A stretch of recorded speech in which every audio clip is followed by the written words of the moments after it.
Yes, my friends, we are back at it again on the Tyler Hill podcast. Corey Frey, welcome to my office via the internet. I'm really glad to have you here. Goodness, thank you, Tyler, for having me. I'm glad to be in your office, sort of. Yeah, Yeah. dude, I've been looking so forward to this. I heard you speak in person on a panel about art and creativity maybe 6 months to a year ago. I'm not very good with time.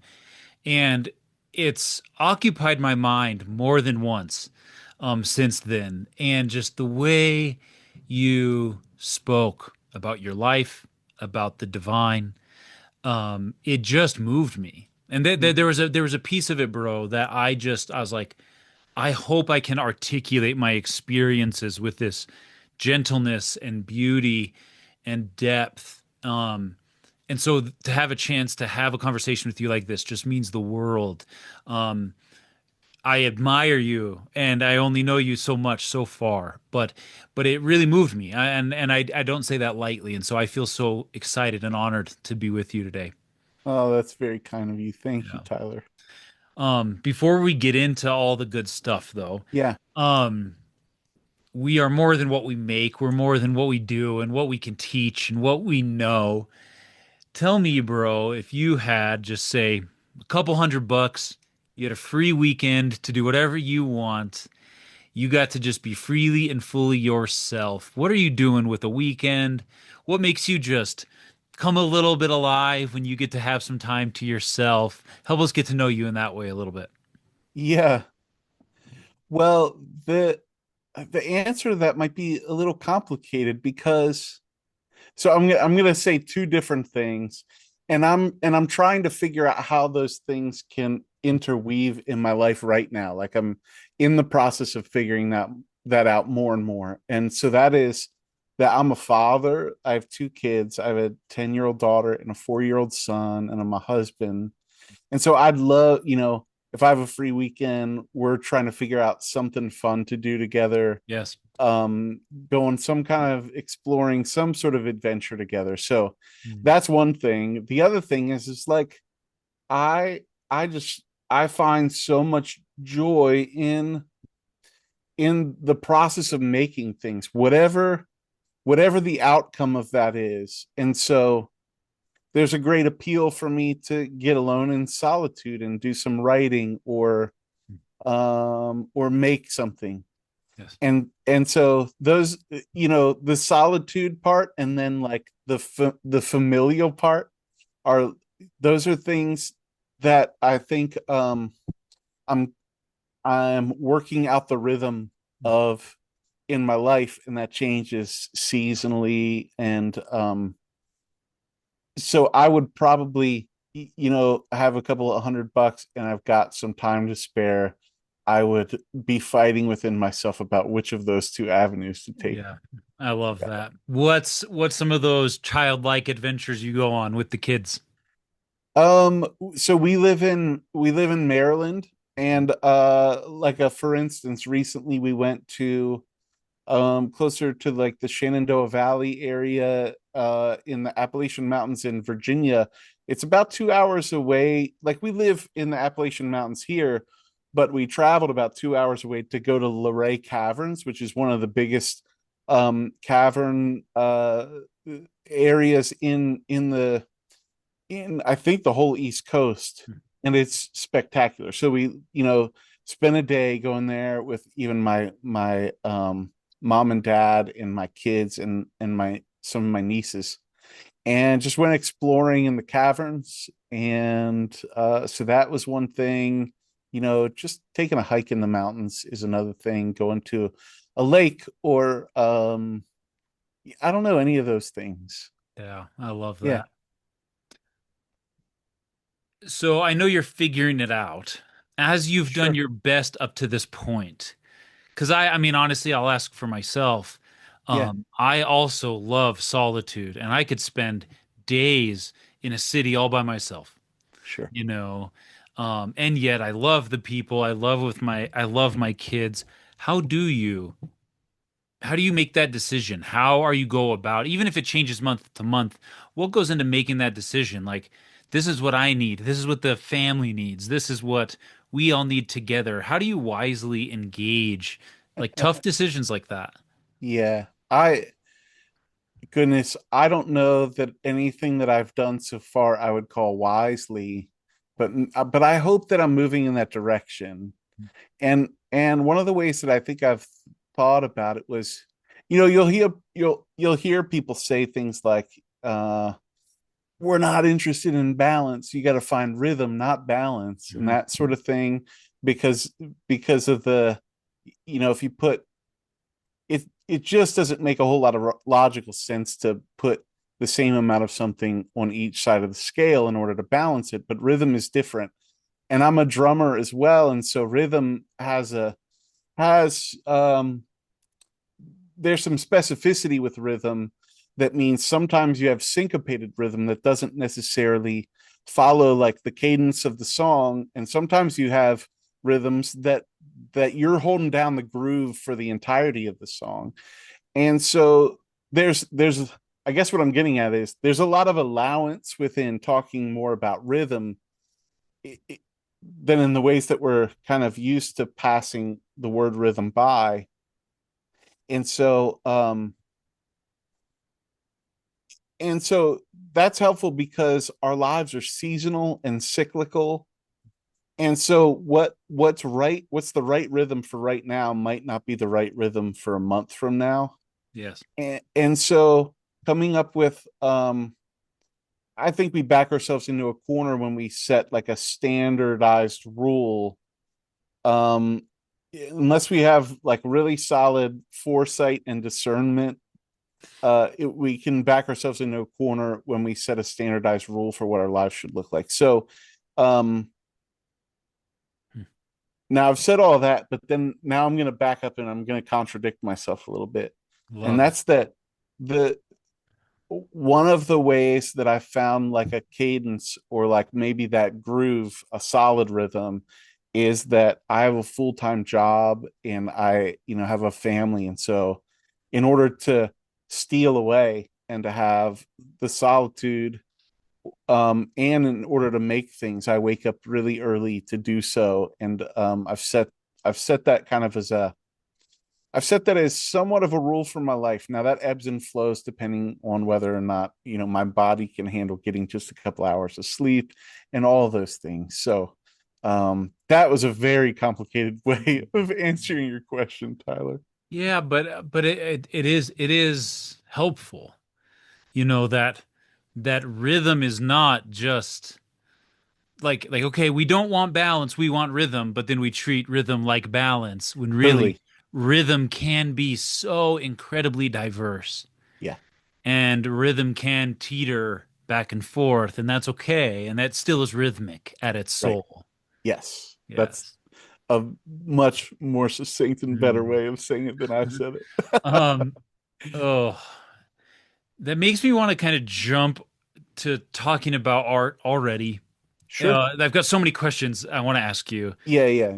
Yeah. And for all the listeners, for what it's worth, I'm doing this episode very selfishly. Like, I want to be an artist like Corey. I want to think like I have so many personal questions for today. Um, I guess let's start here and then we'll get to the rhythm of art in a second. Yeah. Um, you are an artist. It's a big part of who you are. You call yourself a visual artist. You produce art. You help curate art. Just describe to the people who are getting to know you for the first time. Yeah, what do you do? What do you make? Just a little bit of your identity as an artist. Let us into your world there, just as an You, intro.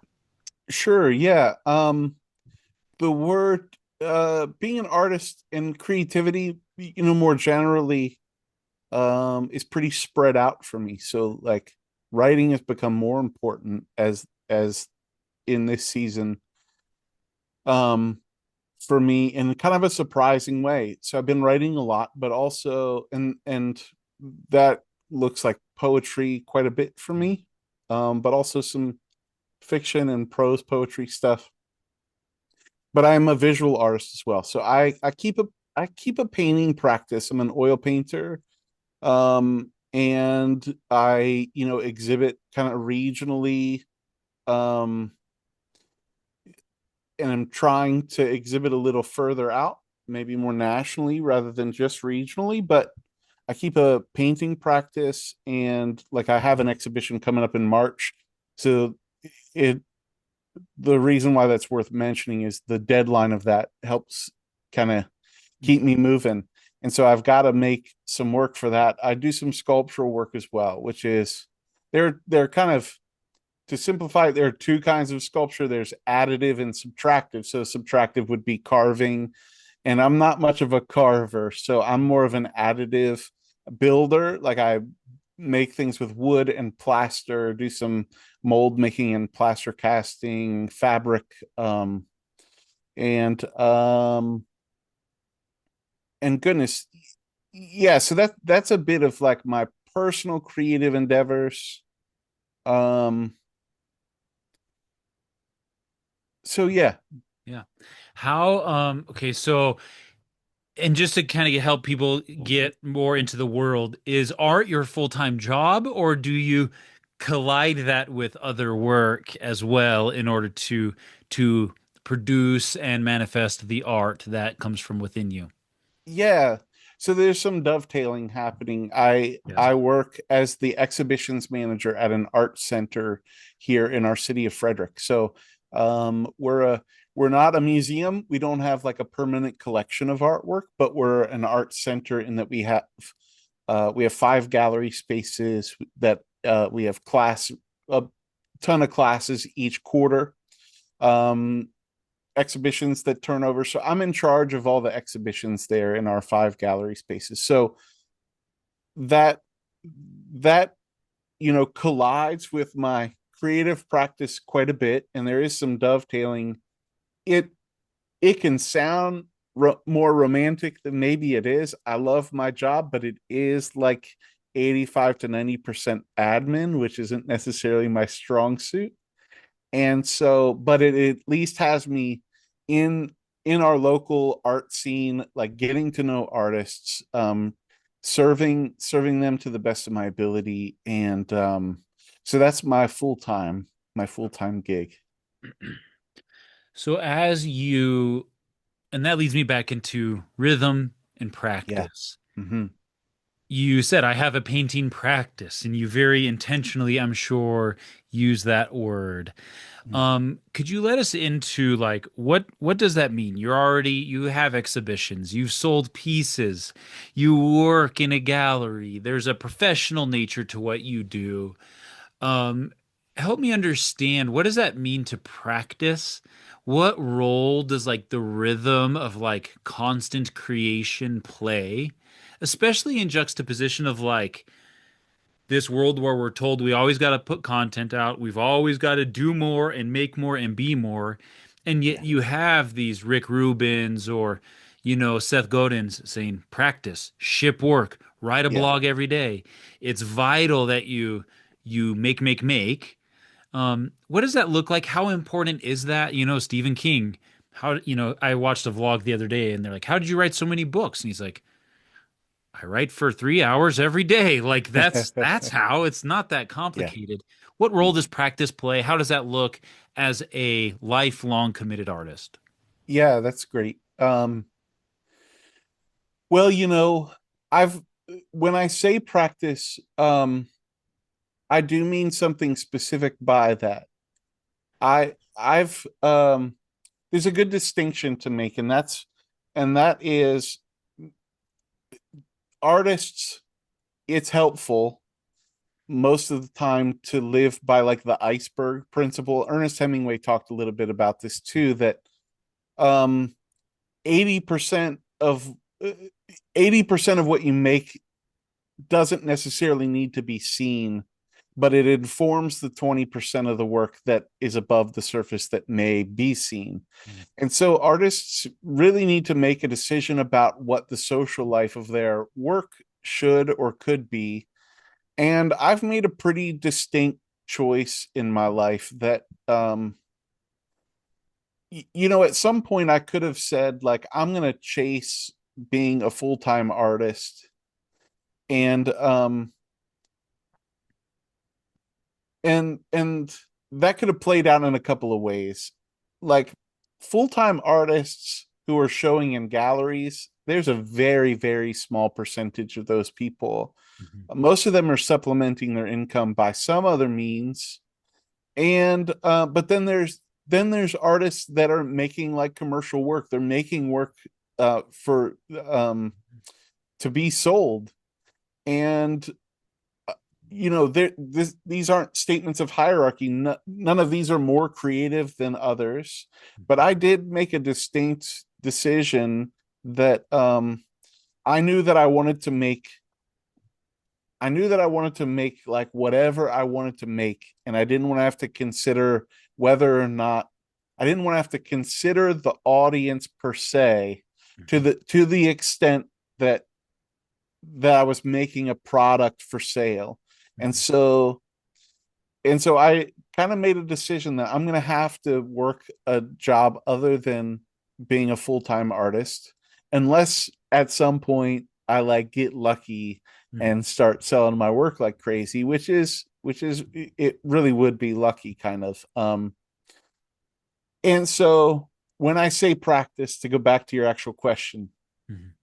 rather than just beating around the bush here, when I say practice, what I mean is honestly trying to figure out how to continually honor something other than sort of the industrial machine that we're all used to. Like Mhm. you have to, we all live by value systems, and artists, we have a distinct choice to make whether or not we're going to serve the value system of like the industry, which typically has monetary value like in front of it, or at least numbers, like how many likes does your painting that you posted on social media get. Those numbers are indicative of like our industrial value sort of machine. Mhm. And um and so I don't it I live with the pressure of trying to figure out how to flip that value system into a different value system. So that honestly is most of the practice. Mhm. It's like setting aside dedicated setting aside dedicated time and space in order to follow a intelligence that lives within humanity and has lived within humanity since humans have existed, and that has taken iterative steps, be it like the shaman or the prophet or the or any of these things that have that like hold characteristics of what create creativity or artistry looks like. um Mhm. and so the practice really is like following emotional and intuitive intelligence. Mhm. um and so usually there are distinct steps within like my creative work where I make decisions based off of that. Like uh sorry, I feel like I'm rambling quite a bit, but say as a painter, Mhm. um I start my work by working from images, and at some point I demand of myself that I remove images from kind of the session, or whatever step I'm at in the painting. And I do that in order to respond to something other than just likeness that I'm trying to like recreate the image. And I have to rely on things like my memory, my presupposition, my intuition, my emotions. And so like, okay, all this is just to say that the word practice is tended to mean that I'm like creating systems in which I can further develop emotional and intuitive intelligence, Mhm. and in whatever discipline that may be, if it's in writing or if it's in painting or sculpture, any of those things. Mhm. Does that make sense at all? It makes sense to me, Okay, which if great. that's enough, then that's okay because I'm doing this for me. Um, so how does that then, like to pull a concept out of left field, that sounds a lot like the Jesuit kind of it sounds like a lot of concepts, but like it makes me think of how the Jesuits talk about like consolations and desolations. And like when you make a decision in life, you follow what makes your soul sing. You listen to the intuition. And the assumption there is that God has put those movements in you. And if this moves you, if you feel joy, if you feel uh, a smoothness, you follow it.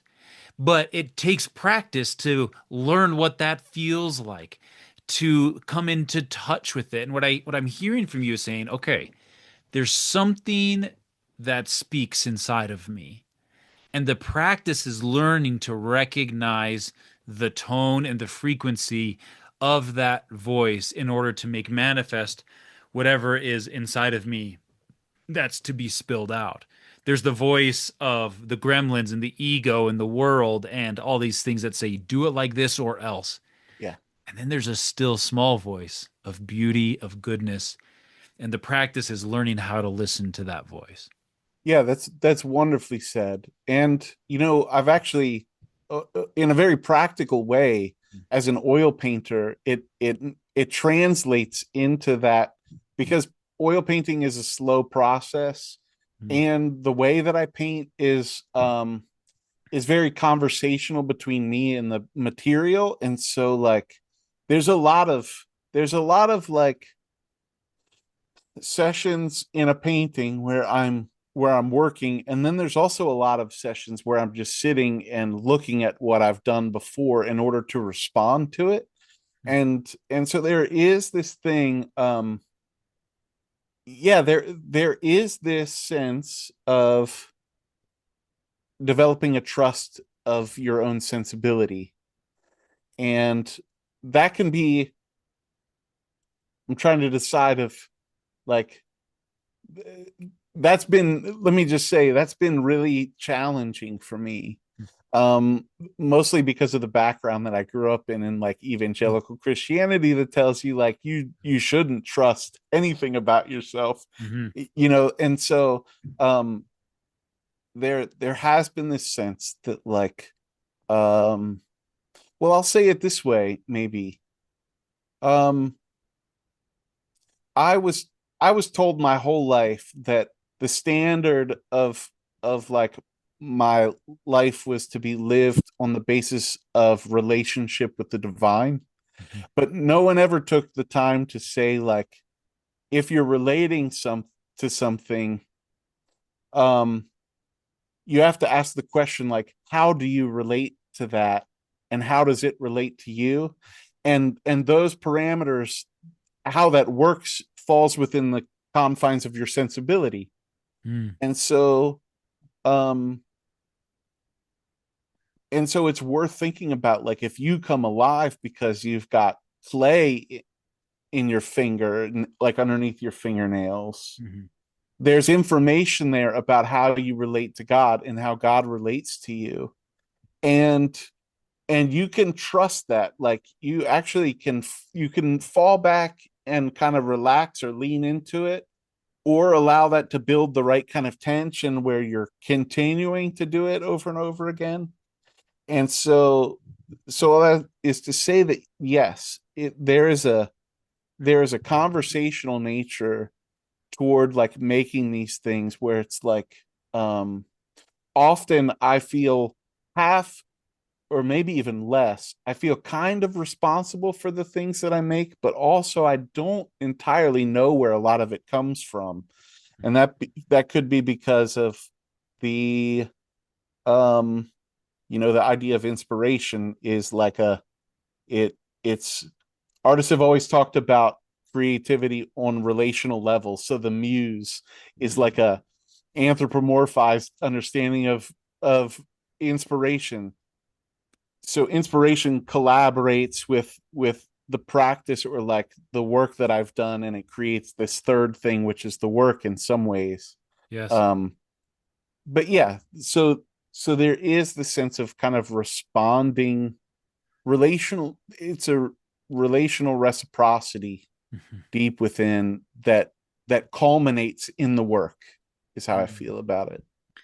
So for one who maybe isn't as like creatively inclined, they Yeah, hear you say there's information in the clay underneath your fingernails. yeah, And we would say, okay, there's a conversation to be had.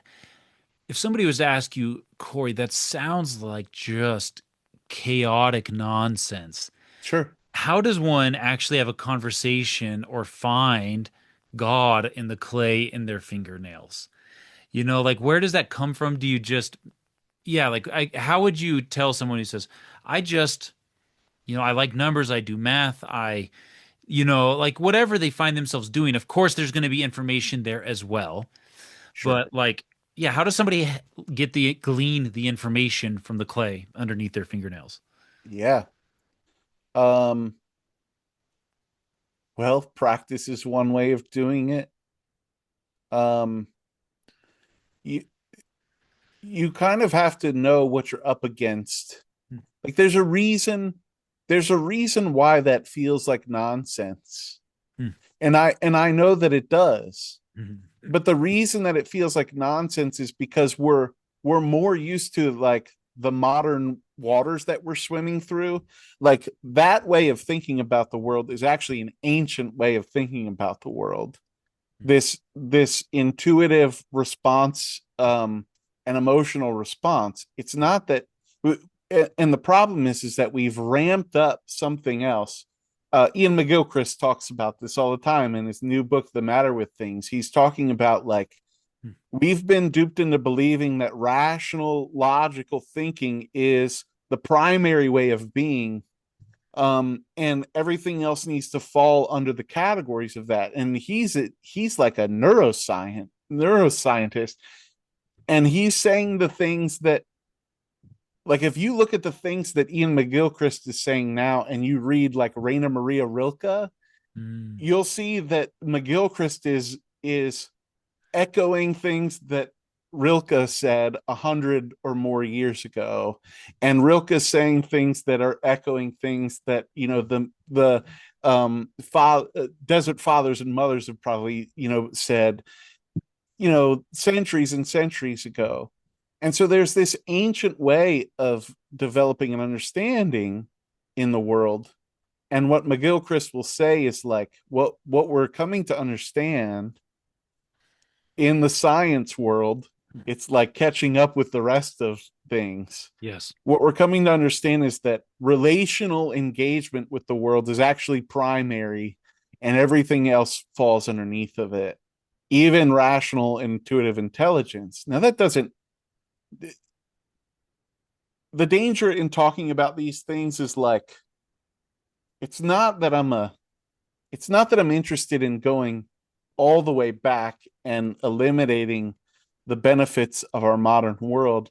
It's that we need to develop an equilibrium, Yes. and we've overemphasized one side of our understanding and our intelligence, and because of that, there's an atrophied musculature when it comes to things like emotional intelligence and intuitive intelligence.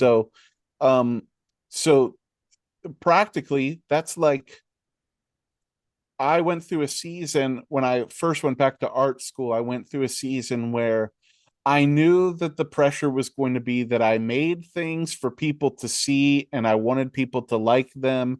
And I always had a voice in the back of my head saying, what would your grandmother think about this? What are your friends going to think about this? And not completely dismissing those, but like Mm. allowing that voice to exist, and and not even necessarily ignoring it, but kind of just putting it on the shelf as like a reasonable critique Mhm. amongst 1,000 other critiques. It's not the only voice that should be there, but maybe I can keep it as one voice. So I went through a practice for a couple of years where I made things that I promised myself I would never show people, and I destroyed after a certain amount of time. Mm. And so I ended up calling that process sensibility trust falls. If like when you trust fall, you fall back into somebody's arms. And I wanted to fall back into my own sensibility. I wanted to learn how to trust it. And in order to do that, it made sense for me to eliminate the possibility of commercialism within this work, or even like the nice family encouragement of like, oh, I love what you're doing. Like eliminate all of that stuff because I'm oversaturated with it, and create these things that I'll end up destroying without anyone seeing. And that validates something within yourself. Um it'll validate with like the commodity of trust, I think, something like that. Uh so yeah, yeah. There's this, and again, I really love that you said practice in all of that. Hmm. Like you said, like these trust falls to sensibility. Really, Yeah, you practice the first time it had to have been much harder, and then the totally. second time, it's you recognize which voices are saying what. Yeah, Just a little. yeah, And then the third time you start saying, this voice is helpful. yeah. This one is not very kind. But that takes 3 tries. And it doesn't even mean you change how you must practice. How do you listen to the clay beneath your fingernails is you have to put clay under your fingernails many times. And probably the first time you won't hear shit. That's right. But you've got to do it 100 more times. And that's, if I'm hearing you correctly, that's how the practice serves us. Yeah, I'd say so. I gave up creativity and for a long time because I thought that there was another path that I was walking another path that I'm glad I walked, honestly, but it was a reminder of I had a moment like I'd call it a spiritual encounter where I felt the warmth of a whisper wash over me saying, Corey, don't you remember how as a kid you used to love to draw? Mhm. And I'd abandoned, like I'd really given that up. And that little whisper, the warmth of that whisper was enough for me to pick up a pencil and start drawing something. And and I'm so grateful for the grace that built momentum Mhm. and and uh, and gave me enough of like an impetus or like a valorization that I was able to push towards that next iteration of practice. Yeah. Does this practice, this conversation, like you are so well read, right? You're pulling quotes out from everywhere. You read all these really smart people. Um, so when you're writing, and I'm sure you consume plenty of visual art as well. I suppose I could ask this in either way, but you mentioned writing is such a big part of what you do right now. So where does like this idea of practice come from when we have all these words, we have all these ideas, we listen to long podcasts on our commute, and Yeah. then we have these ideas we want to communicate that in many ways have been formed by the words we consume from other people, and yet you're trying to have this conversation with the page about what's to come out. Yeah. What does that conversation look like when it's between you and the muse, or you and the divine, or you and the work, but Yeah. also this conversation with what you've read and what you've learned and what you've consumed? What role does that play, and how does that come out knowing we consume so much? And Yeah. is that just noise that interrupts the conversation? Is there a beautiful third party? Speak into how that is made manifest in your painting or your writing. No, that's a really good question. And I feel like I'm figuring that out as well right now. I've got a ton of books. Like I love books and I love other people's voices, but what I have found is that I'm very grateful for a lot of them, but I also have always struggled with like um kind of being told how to think. Mhm. Part of that's my upbringing, and and that translates over into like a lot of the things that I read. And so I'm like in the middle actually now of discerning what are the necessary voices for this time. Mm. And I've actually pared back a lot. Part of that has to do with responding to season, like the season of my life. I was a very voracious reader for a long time, and that totally changed when I had kids. Mhm. I I've actually been working on John Steinbeck's East of Eden Nice. since March, and I'm only like 200 pages in. And so that gives you an idea of like I'm only able to take in a little tiny bit at a time. And this is the first novel that I've tried to conquer in a long time. Conquer, but like finish. Poetry actually has settled really nicely into my life as a parent because because it's something, it's at least some of it is small enough that I can hold on to, I can memorize even, and I can carry it with me throughout the day and reflect on it. Um, but to go back to your question, I have been feeling this nudge of um maybe something like the voice within me being so quiet because there's so many outer voices that I'm allowing in, and I'm trying to figure out how to pare back some of that stuff. So I honestly have been probably listening to less music and less podcasts and reading less than I have in like probably 30 years or so, 25, 30 years. Mhm. And I'm figuring that out. There's a couple of voices right now that feel really important to me Mhm. that I'll hold on to. But I'm even in negotiations with like Mhm. letting them go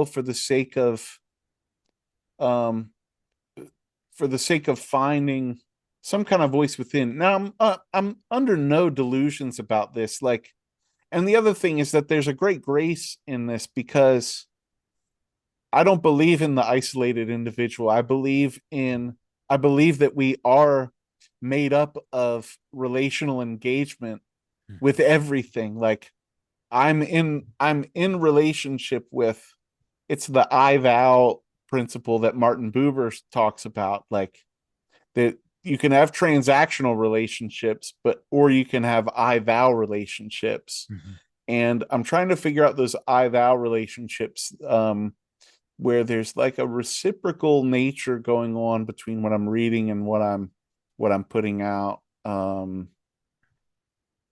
So I am figuring out how to pare back a little bit with some of that stuff. Does it work in a similar way with visual art, like the visual art you consume and the way it translates to what you paint? It can, um it can. Part of it has to do with where I'm at in my life as a visual artist. I feel like I've settled on to a way of making things, Mhm. not necessarily a style, but like a way of making things that feels right to me enough that I'm not as self-conscious about that work when I see something else that I love. Like I can allow them to exist without being in conflict with one another. Mhm. But I'm more new to being a writer, and so there is some self-consciousness that I'm working through and trying to figure out like the mode of my creativity within writing. Yeah. I'd love to hear your take on inspiration and motivation. Like, I understand kind of the both sides, and like most things, the answer is both and. Like I get the idea of like practice when you don't feel like it.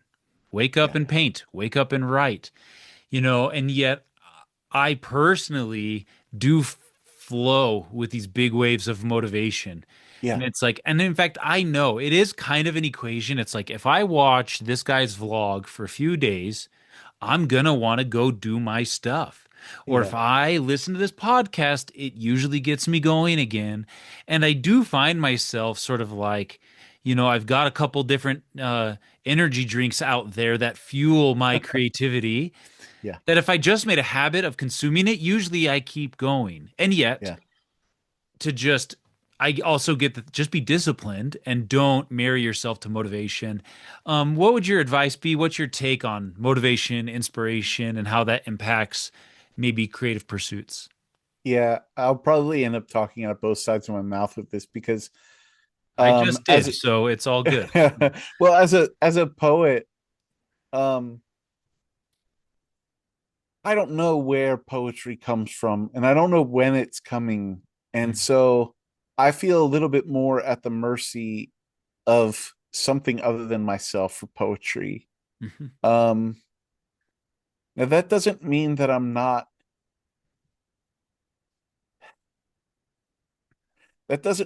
not paying close attention to the world around me. I think we have like this responsibility to kind of pay attention to things, and when something hits you as important, uh making note of that maybe for another time, or maybe its usefulness is just for that moment.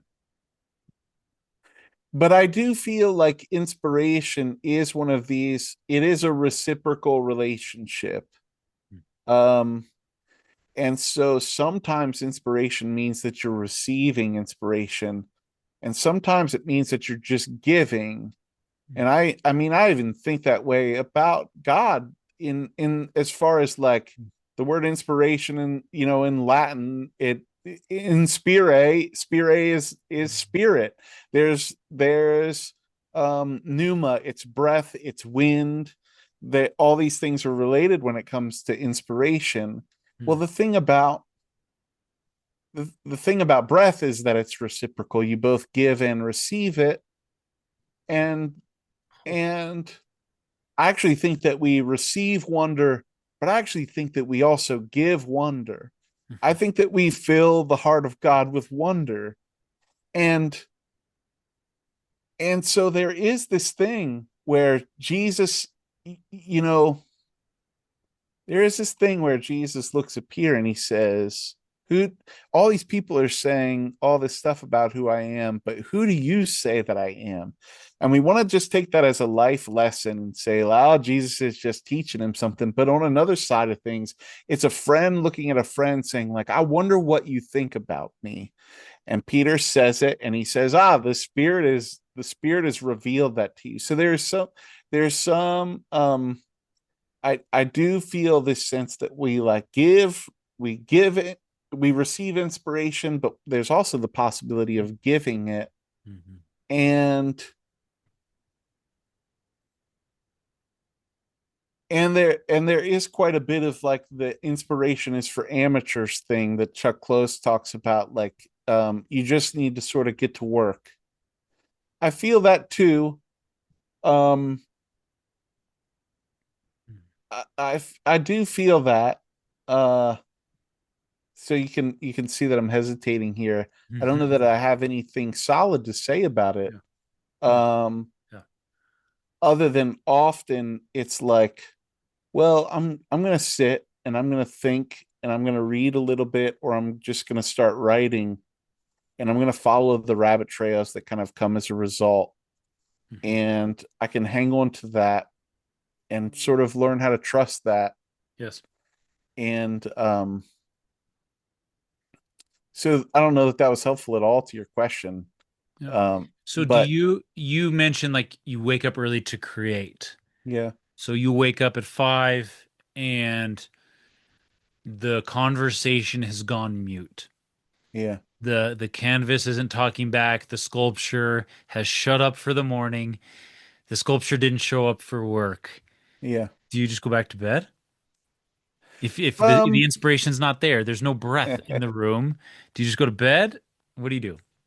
well, making bad things is really important. And I've learned that as a visual artist. I haven't necessarily learned, again, this goes back to like my insecurity as a I have a bit more security as a visual artist, little bit less security in writing. And so even on a practical level, like the way that I paint in particular, is that they're sort of like this excavation or you could look at a painting of mine and it could be like cartography. It could be a map of all of these different sessions in the studio, and there are layers of really bad paintings underneath of the surface of this thing that you're seeing. Yes.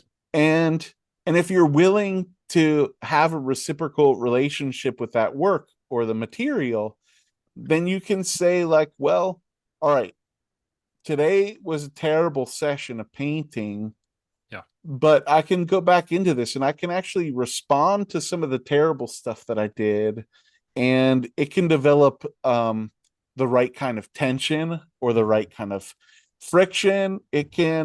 Um, it can develop into something more than a bad painting or a good painting. Like it can develop into something that can house both of those at the same Yes. time, and So that's super interesting to me. so as a spiritual director and a spiritual guide, I can't go too far off of that and say speak into that metaphor as it relates to life. I'm sure you've made bad decisions in life. I'm Sure. sure you've not been a perfect parent your entire existence. How does that relate? I mean, I know this one's a little cliche, but like, how have you seen that made manifest in your lived experience? Yeah. Well, learning, especially as a parent, like um uh my son, this always seems like a stupid thing to say, but my son is so different from my daughter. And Mhm. there's 6 years in between them. And because he's so different, it feels like we're learning how to parent all over again. Mhm. And and he's thrown some challenges our way. And as a parent, like I've made some bad decisions, but I think like having a soft heart and saying you're sorry even to a 4-year-old who might not understand that you're sorry is like that's the way of metabolizing the the metabolizing the mistake Mhm.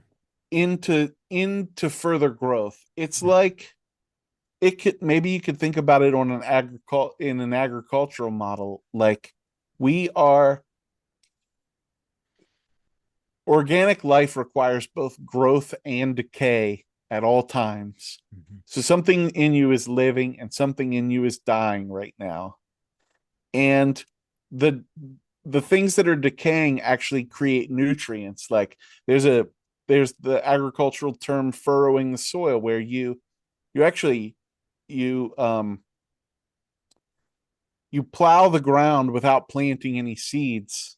So you're not expecting a harvest, but you plow the ground in order to stir up nutrients and in order for things to decay well. Mhm. And I think that there's something to be said for like not living well, but having a heart, like a soft heart, a soft enough heart to recognize that grace can cover like a multitude of sins, you know. Is that the scripture? It Grace makes covers a sense right multitude now. of sins. It's something like that. Yeah. Um, and I think that that's true. I think that we can hang our hat kind of on that idea, because I mean, I screwed up today as a Yes. parent and as a husband and as a employee and all these things. And so I, goodness, if if any sort of health relies on me getting things right, then we're all in trouble, you know. Yes. Yeah. So you've mentioned, Corey, the spirituality you kind of grew up with, some of Mhm. your old ways of seeing the world. And then I hear you talking about sometimes things need to die to cultivate new life. Would you be willing to let us into some of your spiritual quest? How have you evolved in your spiritual engagement with God and how you see God? In how maybe it relates to your art, but just in your life, you are also more than an artist. I know this. Just as a spiritual cosmic bag of bones, how has your spiritual engagement evolved and decayed and blossomed and Yeah. bloomed and grown? Yeah. I think I've hinted at it quite a bit, but So I grew up in an Assemblies of God church that Mhm. had Royal Rangers, which Mhm. was like a Christian Boy Scout thing. We moved from a Methodist church to this other church because it had Royal Rangers when I was 8 years old, Mhm. and my grandparents went there, and so I grew up kind of cutting my teeth on church pews, sort of thing, and and there I've worked through I've worked through kind of a cynicism about a lot of that, but I've come to really appreciate that quite a bit. Mhm. Um, uh, I ended up. I'm trying to think of like what's the right navigation for the trajectory of my life. I ended up going to a small ministry school to be a pastor. It was like a 2 year school in Florida, and I left there with a lot more questions, Mhm. and and I didn't know where I could turn with those questions because a lot of what I knew didn't allow those sorts of questions, and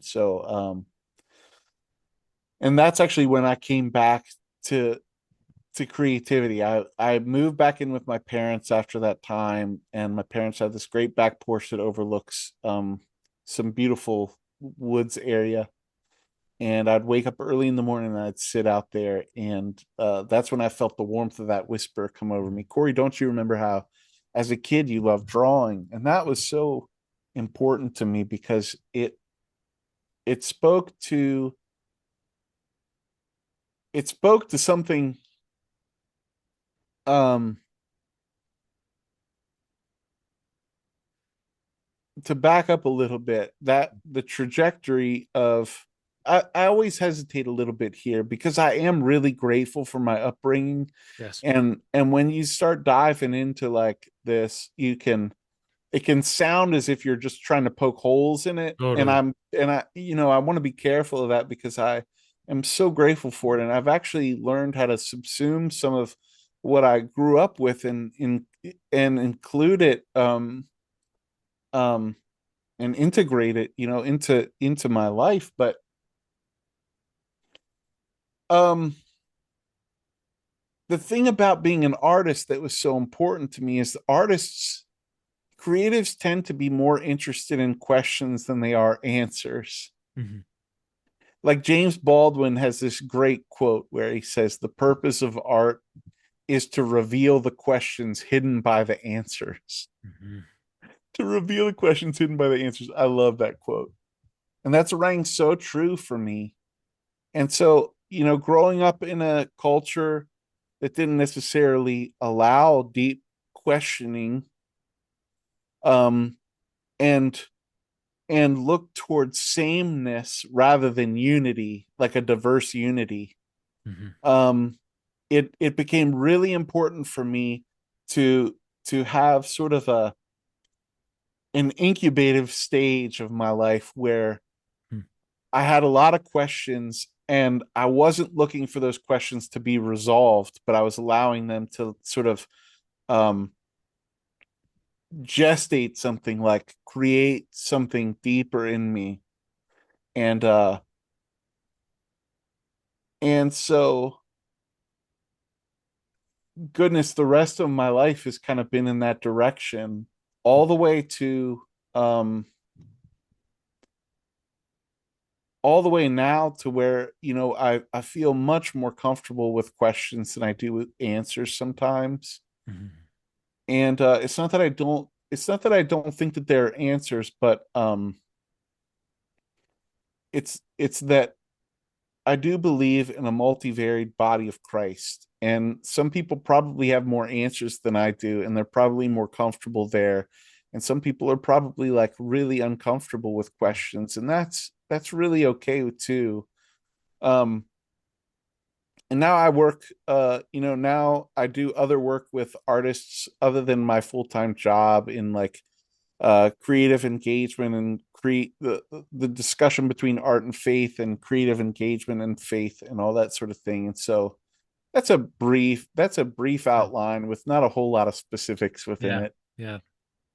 I think first of all, I really appreciate the effort toward integration there. I think that, so often, I work, in the spiritual direction space, and, that's a lot of people that are asking big questions, and, they're often deconstructing, or maybe, whatever that story is. And, and one of the metaphors I use a lot, uh, much of this is stolen from Richard Rohr, like most things are, um, is like, okay, we leave that first boat, that first spirituality, many Mm, times for good reason. I need to be able to ask questions, or there's some oppression over here that just isn't helpful anymore. And then we get into the second boat. But then most people just sit in that second boat and turn around and throw rocks at the first one. yeah, And they just get stuck for the rest of their life throwing rocks and Molotov cocktails at the first half of their life. When it's yeah, like, listen, what if you could bless the boat, maybe even take some scraps of wood with you, and yeah, just set sail in the next one? yeah, Bring some good things, because you wouldn't be at the second boat if it wasn't for the first. And we yeah, can integrate those old parts of us into the new. And it doesn't have to be war. It doesn't. And so I saw that in that effort for integration. yeah. So, how would you then describe, as you've gone on this journey and found some space to ask questions, to be okay with that? How has that impacted your experience of God? Who do you know God to be? What does your engagement with the divine in this era, as a snapshot of your spirituality now, because of course it's allowed to change, how would you describe that as it relates to you now? Yeah. Easy question. Well, I mean, this goes a little bit back to what you were saying about throwing rocks too, is that you Protestants have a difficult time with this because we kind of, this is overgeneralizing, but we kind of developed an identity around what we were against. I mean, it's in the name Protestant, you protest. And you can't have an identity by only focusing on what you're against. Mhm. And we're seeing the results of that a lot in culture with a lot of the cynicism that goes around. And so we have to decide what we're for. And so, well, how do I think about God now? And well, one thing, maybe this is something recently that's been really important for me, is I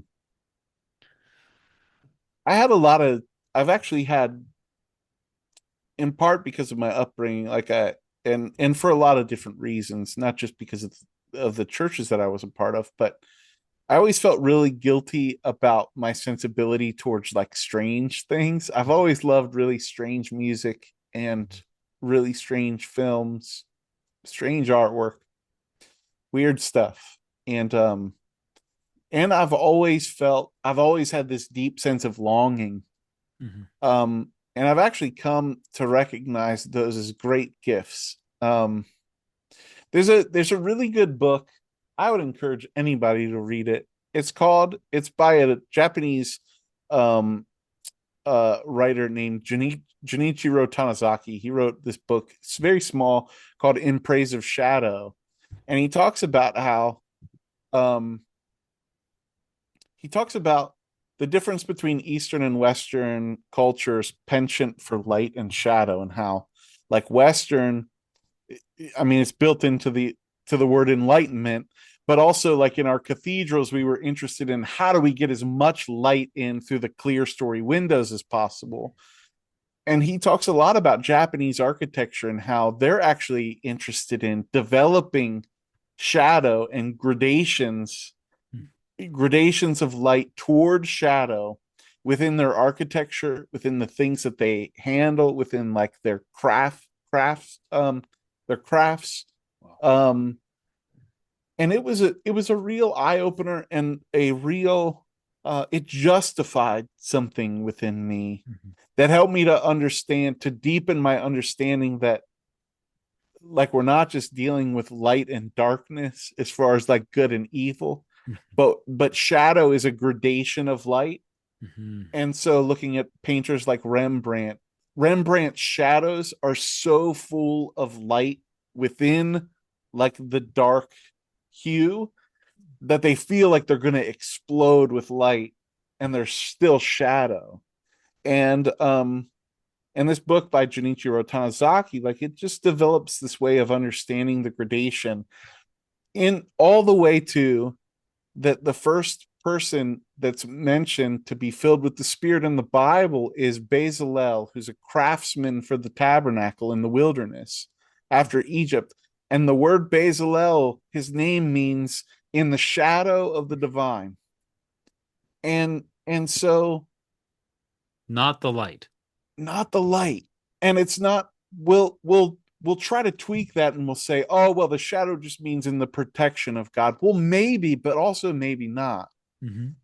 Maybe Bezalel like dwell is a shadow dweller. Maybe he lives on the edges, and you can think about this a little bit more clearly when you think about what what is required of creating items for the tabernacle.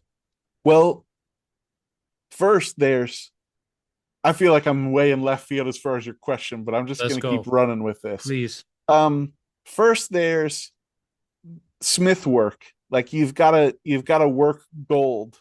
Mhm. In smith work, its its ancestry leads back to Tubal Cain, who's a descendant of Cain. And so like there's a problem there, you see. Like Cain has a problem, and the ancestry of Cain has a problem, but it's work toward redemption, not away, not away from shadow, Mhm. but by the shadow dweller, Right. Bezalel. And so not just that, but musical instruments like come out of the lineage of Tubal Cain. Mhm. And so you see this trajectory in scripture toward like the redemption of these things, but it doesn't necessarily mean that they're only tied up in light. They're also tied up in the Psalms, which are full of shadow and the gradations of light.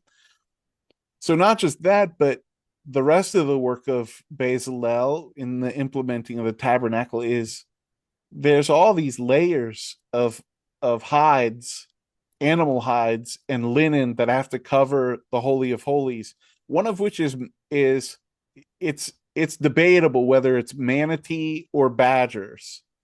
But think about the means of production for getting enough manatee skins in order to develop this hide that covers an entire architectural surface. Like these aren't these are strange these are strange endeavors. Yes. These are strange adventures.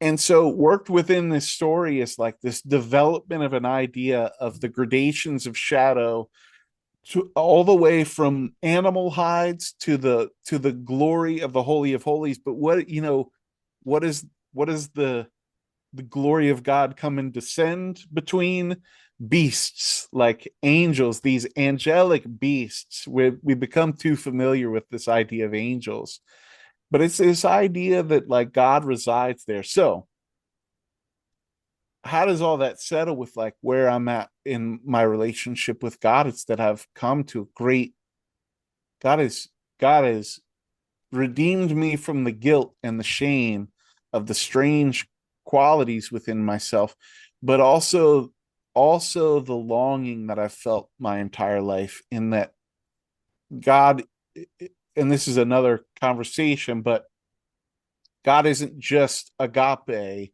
Mhm. self-sacrificing love. God is also eros, and we've mistaken eros just to mean sexual desire, but it means longing. And so God is longing and self-sacrifice. Mhm. And that also has been another layer on top of all that shadow stuff about God kind of redeeming this longing within me where it's something that I don't even know that I want to do without in my life. And Yes. so goodness, that was really long-winded, but I hope it touched a bit on what your question was, Tyler. Yes. And oh, I could listen to you talk about that forever. I mean, it moves me in every way.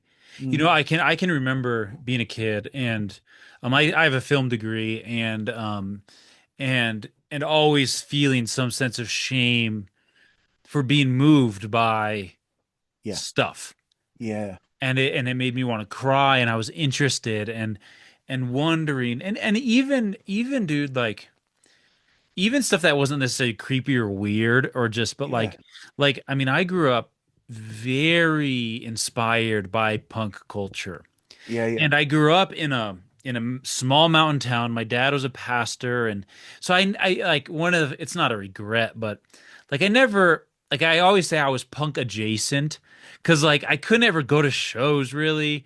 I never was in New York City and never could go to CBGBs, but I like vicariously through album booklets and stuff did.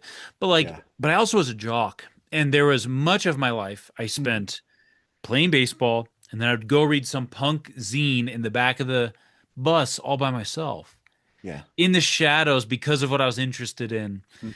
And it always felt like something was wrong, you Mm. know? And yet the older I get, the more therapy I do, the more punk I get again, Yeah. And Yeah. in fact, I just made a zine um processing some of my I was diagnosed with an aneurysm in my brain a little while ago, Okay. and to process that, I made an old punk zine. Nice. It's super sick. It happens to be right Amazing. here Oh, called I love it. Dust. I'll send you one. Um, Oh, I'd love it. but Yeah. like, yeah, dude, it's just like these things about us are good. We were knit together in this particular way. Oh, I mean, no, to validate that, Corey, is not a ramble, it is a great gift. Mm. Mm. It is a great gift. Yeah, there's this other thing about border walkers that Mako Fujimura talks a Yes. lot about, as far as like the artist's temperament towards being in between spaces. We're not like out in the wilderness, and we're not in the center of things. We're on the edges, and the edges is what brings newness to the center. Um, and it brings the order of the center toward the wilderness, or toward like, and so like, you know Daniel, the prophet Daniel, John Mhm. the Baptist, all of these people they're border walkers. Daniel, for crying out loud, he the scripture says that, it says that God taught him the literature of the Babylonians. Uh-huh. I mean, if you think about what the literature of the Babylonians is, it's like verging on the occult. Yes. And so there's this sense that that Daniel is kind of one of these border walkers, and John the Baptist, I mean, his lineage was in the trajectory to be a priest, Hmm. and for some reason he's out eating thoraxes like locusts, and eating honey, and he looks like a wild man. Yes. But anyway, the border walkers thing has been Yeah. really important in that regard as well for me. Yes. Oh yeah, that book really made me feel at home. Mm, Um, yeah. you know.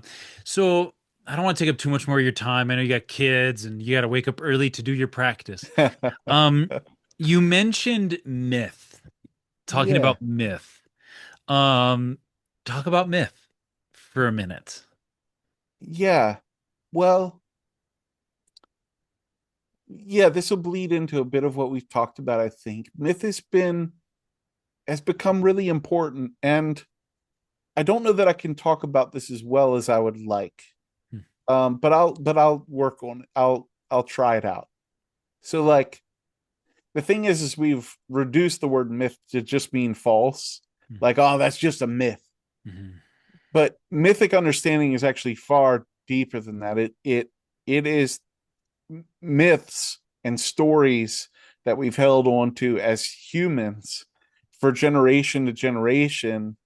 They tell us deep things about ourselves, and in fact, there's a way of understanding that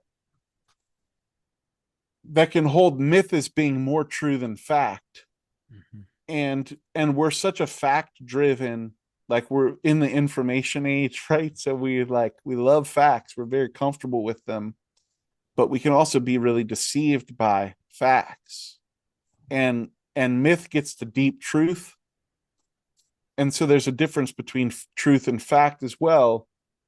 So myth has been increasingly important, in the way that Joseph Campbell points out. Well, the bestseller the bestsellers in the box office are like Dune is basically Lord of the Rings, which is basically like they all follow this same framework because the trajectory of myth works. It's set in the hearts of what we are as human beings. So that's why it kind of works. Mhm. It's not to say that we can't stray from it some, but I'm understanding and like really diving into um myths quite a bit.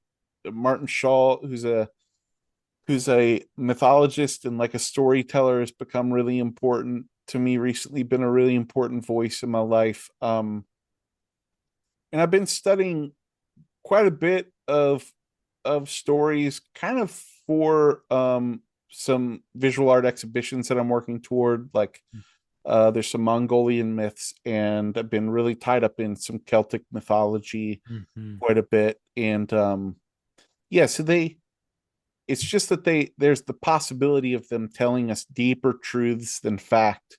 Yes. Um, and that's super interesting to me, Mhm. because fiction can, in that way, fiction can kind of reveal the truth to us more than, well, Emily Dickinson says it this way: tell all the truth, but tell it slant, success and circuit lies. Too bright for our infirm delight, the truth's superb surprise. As Mm. lightning to the children eased with explanation kind, the truth must dazzle gradually, or every man be blind.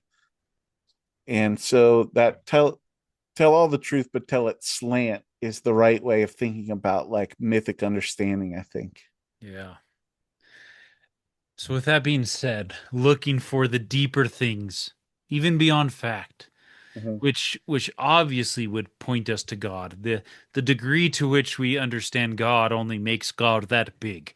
We need myth to even try to attempt to grasp anything divine. To limit God to mere fact robs God of God's godness. That's right. Yeah. you know. Um Yeah.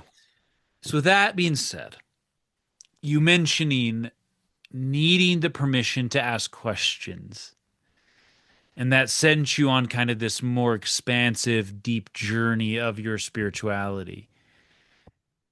To hear Baldwin teach us that it's actually the questions that matter. What questions should we be asking? What questions aren't we asking that we should be? Maybe as some of your parting wisdom with us. What questions should I be asking? Should we be asking that we're missing? Oh man, that's a great question in and of itself. Um, and maybe one that would be a really important one for us to ask ourselves, like, Mhm. what questions should I be developing within myself? Um,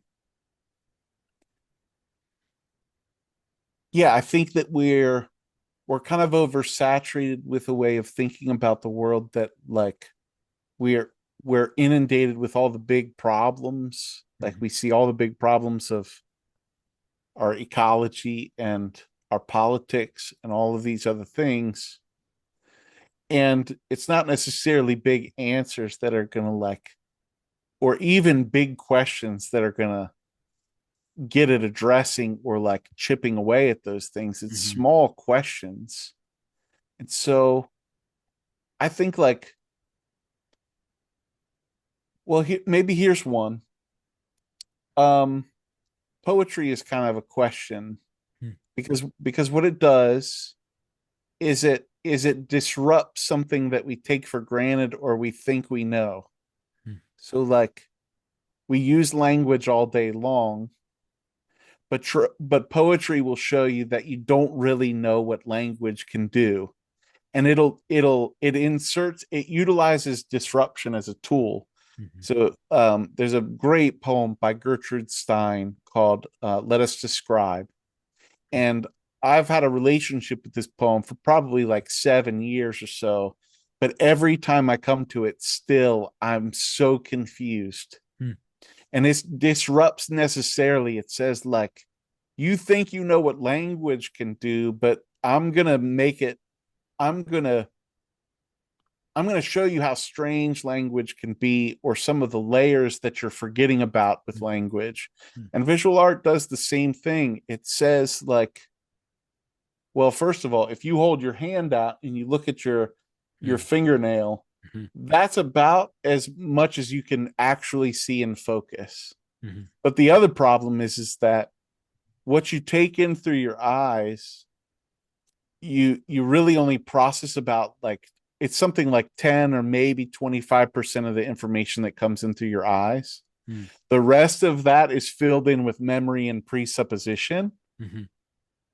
And so that means that we, most of the time, we aren't really seeing. Hmm. And so a great question could be like, what am I looking at? Hmm.